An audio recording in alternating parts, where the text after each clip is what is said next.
Yo, and welcome to lesson number 9. Today we're going to look at inversion, and I already talked about it a little bit in the adverb video, but this one is going to be more detailed. And inversion is this thing that's really important in Danish, because if you don't have it down, you're gonna make the same mistakes over and over. And the reason why it's so difficult is because many other languages don't have this whole thing with the verb coming before the subject. I'm sure you've seen it before, but maybe you don't really get it. You feel it's random and arbitrary. It doesn't really make sense to you. Well, today I'm gonna try to fix that for you. Let's try to make it fit in something and you can actually execute it, because this is something that even intermediate learners have problems with, and the sooner you kill off these problems, the better. Right? So let's try to fix this. Or maybe you don't have a problem, then it's fine. But anyway, let's start. So first are some examples of correct inversion, and that could be: når jeg spiser, bliver jeg glad. Når jeg spiser, bliver jeg glad. When I eat, or when I'm eating, I become happy. Okay? Når jeg spiser, when I eat. Bliver jeg glad. Bliver jeg glad.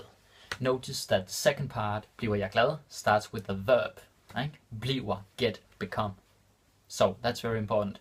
If you say, når jeg spiser, jeg bliver glad, that doesn't sound very good. It sounds like you start one sentence and then you don't finish it, and then you start a new one and you don't finish it. Alright, let's do some more. Hvis du snorker, kan jeg ikke sove. Hvis du snorker, kan jeg ikke sove. If you snore, I can't sleep. Right? Hvis du snorker, kan jeg ikke sove. So it seems pretty simple. The thing with inversion is that it's kind of like, if the first sentence doesn't make sense on its own, then the second part needs inversion. For example, if I say, hvis du snorker, right? That's a conditional because there's an if. Hvis du snorker, you're like, yeah, then what? Right? What happens then? So when you're waiting for the continuation, that means that the second part needs inversion. Now, obviously, this is not the strict grammatical rule. This is a practical approach, right? Because I feel grammar can sometimes be more of a problem than a solution, and therefore we're taking a practical approach. So these two need each other. Når jeg spiser, bliver jeg glad. But of course, the other one, with the snorker one, I could also say, jeg kan ikke sove, når du snorker. Jeg kan ikke sove, når du snorker. And why is that? It's because inversion only happens when you start with the adverb. Right? That's how it is. Hvis du snorker, this is the adverb here. But if we put it in the middle, there is no inversion. It's a little confusing, but look at the examples. And again, 70 adverbs, that video has so many examples. You will get the feel for it. Næste. Fordi hunden gør, kigger jeg ikke på den. Fordi hunden gør, kigger jeg ikke på den. Because the dog is barking, I'm not looking at it, or I don't look at it. Right? Fordi hunden gør. I could also say, jeg kigger ikke på hunden, fordi den gør. Right? Then that would put the fordi in the middle, and then erasing the inversion. But we start with the fordi, and therefore we have the inversion in the second part. Alright. Vi startede med at se en film, og så spillede vi et spil. Vi startede med at se en film, og så spillede vi et spil. We started by watching a movie, and then we played a game. Right? Vi startede med at se en film. Yeah, so technically you could kind of say this on its own, but if you add this så, it's like then, right? Så, then that, then this, that. Then you have to put inversion afterwards. So yeah, og så spillede vi et spil. Right? Again, don't say it without the inversion. Don't say, når jeg spiser, jeg bliver glad. Hvis du snorker, jeg kan ikke sove. Snorker. Fordi hun gør, jeg kigger ikke på den. Like, I can't even say these sentences. They are so weird. Like, we just don't do it. And it's a very common mistake. So it's something to really pay attention to. And in my experience as a teacher, the best thing is that you do daily exercises and practices. Because when you're out in real life and you're talking about something interesting, it's sometimes hard to like focus on the grammar. Right? So that's a little thing to keep in mind. So inversion, super important. Alright, so these examples of the inversion are easy because they have like two parts, eh? And the first part doesn't make sense without the other. So it's like, well, yeah, of course, inversion. But then we have all the other adverbs which always create inversion. Eh? If you look at the first sentences, hvis du snorker, Right? That's like if you. So the inversion happens in the second part. It's hvis, do, and do is the subject. So the inversion doesn't happen in the first part, it happens in the second part. You follow? Right? Hvis du snakker. So, here, however, we have some other words which are not conjugations, and conjunctions. And conjunctions, that's basically meaning that they're connector words, like og, men, fordi, når, hvis, like all these if, but, when, even though, while. These words that connect sentences, but there are also other adverbs and prepositions, prepositions like on, in, next to, same in Danish. And they create inversion in the same part that they start with. That might sound confusing. Let me give you an example. En gang var han stor. En gang var han stor. Once he was big, or he used to be big. En gang. En gang literally means one time, right? But it's like once. En gang var han stor. Because this is an adverb. And if you don't know what an adverb is, think about it. It's not a noun because it's not a thing. It's not a verb because it's not an action. And it's not an adjective because it doesn't describe anything. Right? That was a bit fast. Let's do it again. Noun is a thing, right? Physical or metaphysical, doesn't matter. Verb is an action, something you do. And what was the last one? Adjective is something that describes a thing. Right? And adverb is either the manner in which a thing is done, like hurtigt, quickly. They have in English too. And or like that, right? So yeah, a few more examples. For et par dage siden så vi en elefant. For et par dage siden så vi en elefant. A couple of days ago we saw an elephant. Now this might be hard because it's just one word. For, right? For blah blah blah. Siden. Ago. Right? That's how we do it in Danish. For et par dage siden, a couple of days ago. Second part. Så vi en elefant. Okay? Snart er det forbi.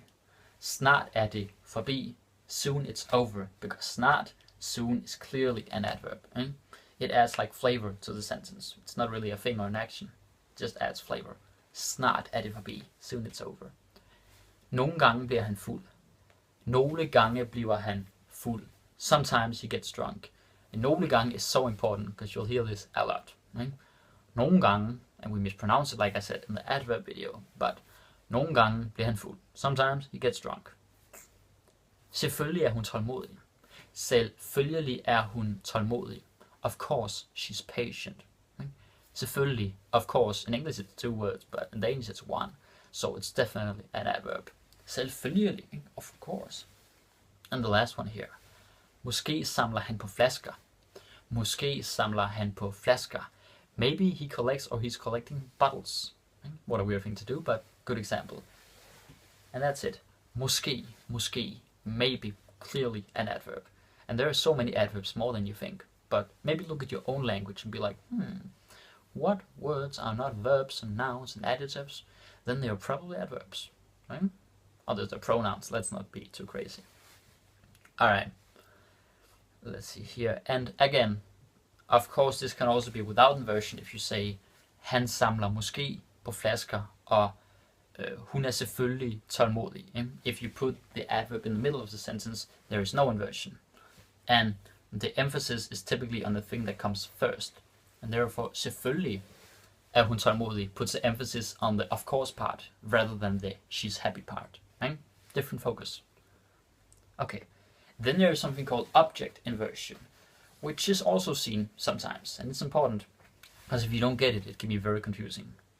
Object inversion is that you put the object first, and then because the object is passive, it's not doing anything, you put inversion, you put the verb after it. I'll tell you. Navnet kan jeg godt huske. Navnet kan jeg godt huske. The name, I do remember, or I do remember the name. But because navnet comes first, this is where the emphasis is. Right? Navnet, the name. Navnet kan jeg godt huske. You're doing it, the name is not doing it. Right? So it's passive and you're active. The next one. Huset tog vi et billede af. Huset tog vi et billede af. Right? We took a picture of the house, or of the house we took a picture. Again, it's hard to translate into English because the languages are so different in that way. But that is how we say it. Right? And again, it could also be the other way. If you want to put focus on yourself or on the doer and not the object, you can say, Jeg kan godt huske navnet. Jeg kan godt huske navnet. I do remember the name, or I remember the name. Right? Because you put the subject first. Very good. Or vi tog et billede af huset. Vi tog et billede af huset. Right? We took a picture of the house. Great. The last kind of inversion is adverb inversion. I'm talking a lot about adverbs, but the thing here is that if you have something first that kind of makes it a quote, then there's inversion. Confusing, but I'll show you. A normal statement. Jeg drikker altid champagne. Jeg drikker altid champagne. I always drink champagne, right? Jeg drikker altid. I drink always, literally. Right? So a subject, verb, adverb. However, if there's something before, something that kind of allures or is about it, then we put the adverb first. For example, hun ved ikke, at jeg altid drikker champagne. Hun ved ikke, at jeg altid drikker champagne. Because there's something first, right? Hun ved ikke at. She doesn't know that. The at is optional, by the way. Don't get hung up on that. But yeah, it's an important detail because we have this kind of quote here. Ikke? Hun ved ikke, at jeg siger, at jeg synes, at I say that. I think that hun drømte at. Right? It's like about something. Alright, another example. Han sagde, han ikke havde tid. Eller han sagde, at han ikke havde tid. Again, because if it's just a statement, he would say, jeg havde ikke tid. But there is the han sagde first. Right? He said that. Han ikke havde tid, so the ikke comes before the had. The adverb comes before the verb. Right? So that's excellent. A long one. Hun indrømmede, at hun aldrig havde købt en forsikring før. Hun indrømmede, at hun aldrig havde købt en forsikring før. She admitted that she had never bought an insurance before. Look at the whole sentence in your notes. Hun indrømmede, she admitted, at hun aldrig havde, that she never had. Because, again, if there's no inversion, if there's not the first part, it would be, hun havde aldrig købt en forsikring før. But there is something in the beginning, and therefore, we have the inversion. Okay, that's pretty spelled out, and it should be understandable. That is all for today, and the next one is the final one, which is going to be good, and it's going to test you a little bit how much attention you've been paying. So yeah, it's going to be awesome, and thank you for watching.